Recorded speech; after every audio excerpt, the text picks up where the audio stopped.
Βρισκόμαστε εν μέσω των Περσικών πολέμων, και ενώ οι Έλληνες από τη Θεσσαλία μέχρι την Πελοπόννησο και στο Αιγαίο Πέλαγος δίνουν μεγάλη μάχη για τη διάσωση των πόλεων και τη διατήρηση της ελευθερίας τους, οι Έλληνες της Ιταλίας, της Μάγνα Γκρέτσα, δίνουν μια άλλη μάχη.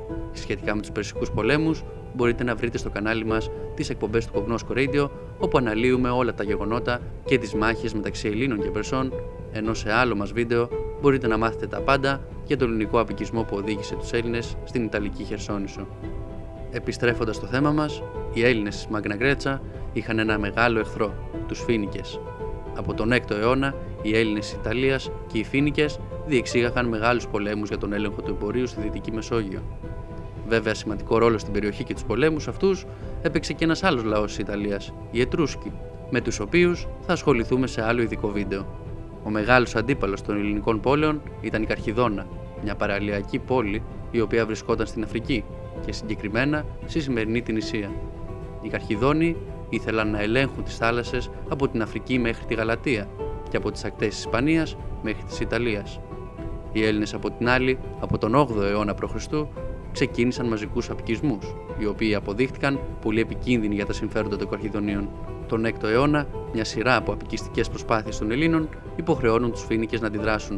Η Καρχιδόνα θα κάνει το 560 με 550 π.Χ.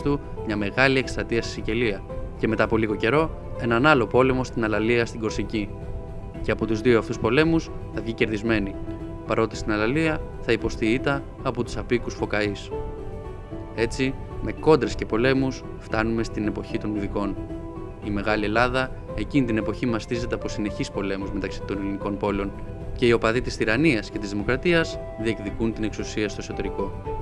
Κεντρικό πρόσωπο της ιστορίας μας είναι ο Γέλων ο Σιρακούσιος. Ο Γέλων ήταν σωματοφύλακας του τυράννου της Γέλλας, Ιπποκράτη, και είχε μεγάλη φήμη ως πολεμιστής. Όταν ο Ιπποκράτης πέθανε σε μία μάχη, ο λαός επαναστάτησε κατά των ιών του, που θα γινόντουσαν οι νέοι τύραννοι, ζητώντας την εγκαθίδρυση της δημοκρατίας. Ο Γέλων, που ήταν τότε διοικητής του Ιππικού, αφού κατέστειλε την εξέγερση, αποφάσισε να κρατήσει την εξουσία για τον εαυτό του. Αυτό συνέβη το 491 π.Χ., έναν μόλις χρόνο πριν από τη μάχη του Μαραθώνα. Ο Γέλων στη συνέχεια θα κατακτήσει τις Σιρακούσες και θα μετακομίσει εκεί, καθιστώντας την πόλη κέντρο της επικράτειας που είχε στον έλεγχό του στην ανατολική πλευρά της Σικελίας. Σε λίγο διάστημα, οι Σιρακούσες θα γίνουν η ισχυρότερη πόλη της νήσου, καθώς ο Γέλων θα επανιδρύσει την πόλη και θα επεκτείνει τα τείχη της.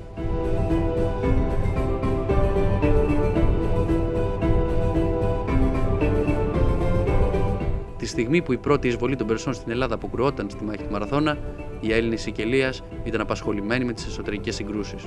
Όμως οι υπόλοιποι Έλληνες θα στραφούν προς το Γέλωνα κατά τη δεύτερη εκστρατεία των Περσών κατά της Ελλάδος, το 481 π.Χ. Σύμφωνα με τον Ηρόδοτο, εκείνη τη χρονιά απεσταλμένοι από την Αθήνα και τη Σπάρτη του ζήτησαν βοήθεια στον πόλεμο κατά του Ξέρξη.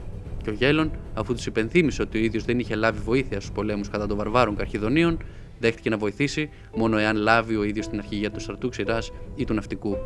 Φυσικά οι όροι του δεν έγιναν δεκτοί και απεσταλμένοι έφυγαν άπραγοι.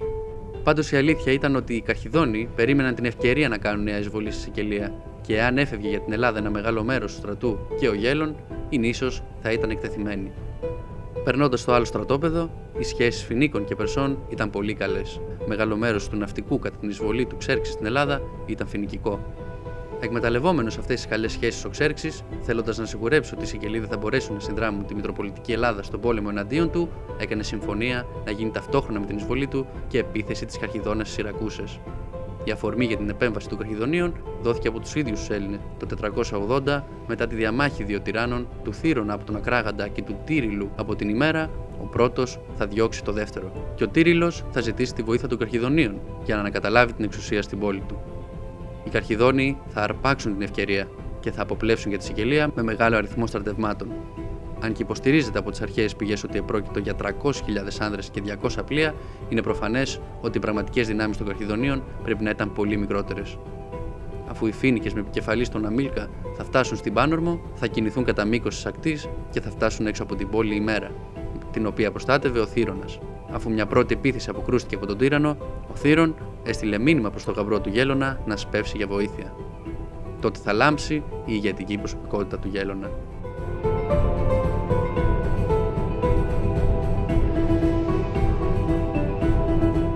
Ο Αμίλκας θέλησε να κάνει θυσία στον Έλληνα θεό Ποσειδώνα, ώστε να κερδίσει την εύνοιά του και έστειλε ένα γράμμα προς τον υποταγμένο Σεληνούντα να του στείλουν ιππείς για να βοηθήσουν στη θυσία. Ενώ ο Γέλων εφήρμοζε την τακτική της καμένης γης γύρω από την ημέρα, ο στρατός του συνέλαβε τους απεσταλμένους του Αμίλκα και ο μεγάλος τύραννος μηχανεύτηκε ένα σχέδιο. Σκόπευε να στείλει δικούς του ιππείς αντί των Σεληνούντιων, οι οποίοι, αφού θα έμπαιναν στο στρατόπεδο των εχθρών, θα έκαιγαν τα πλοία, θα σκότωναν τον Αμίλκα και θα έδιναν το σύνθημα για γενική επίθεση. Και έτσι έγινε. Μόλις το σχέδιο πέτυχε, ο Γέλων επιτέθηκε με 50.000 στρατιώτες πεζικού και 5.000 ιππείς κατά των Καρχιδονίων. Και μην μπορώντας να αντιδράσουν στον εθνιδιασμό, οι Καρχιδόνιοι δέχτηκαν ολοκληρωτική ήττα και ο Αμίλκας πέθανε στο πεδίο της μάχης. Η ιστορική σημασίας μάχη έγινε την ίδια ημέρα με την ναυμαχία της Σαλαμίνας. Σε μία ημέρα, οι Έλληνες της Μητροπολιτικής και της Μεγάλης Ελλάδος πέτυχαν 2 τεράστιες νίκες. Οι Καρχιδόνιοι, την επόμενη της ήττας, θα υπογράψουν συνθήκη ειρήνης και θα πληρώσουν τεράστια πολεμική αποζημίωση. Για πολλά χρόνια δεν θα τολμούσαν να επιτεθούν ξανά κατά των ελληνικών πόλεων και αποδέχτηκαν τον περιορισμό της επιρροής τους στη Σικελία. Από τα Λάφυρα και την αποζημίωση, οι Σιρακούσοι και οι Ακραγαντίνοι έκτισαν πολλούς ναούς και έστειλαν αναθήματα στους Δελφούς και στην Ολυμπία, στέλνοντας ένα μήνυμα προς τη Μητροπολιτική Ελλάδα.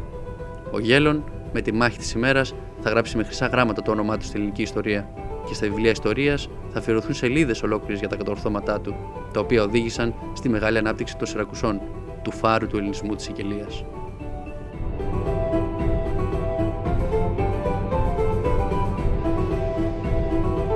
Εάν σας άρεσε το βίντεο, κάντε like και γίνετε συνδρομητές, ενώ μπορείτε να μπείτε και στην ιστοσελίδα μας kognoskoteam.gr.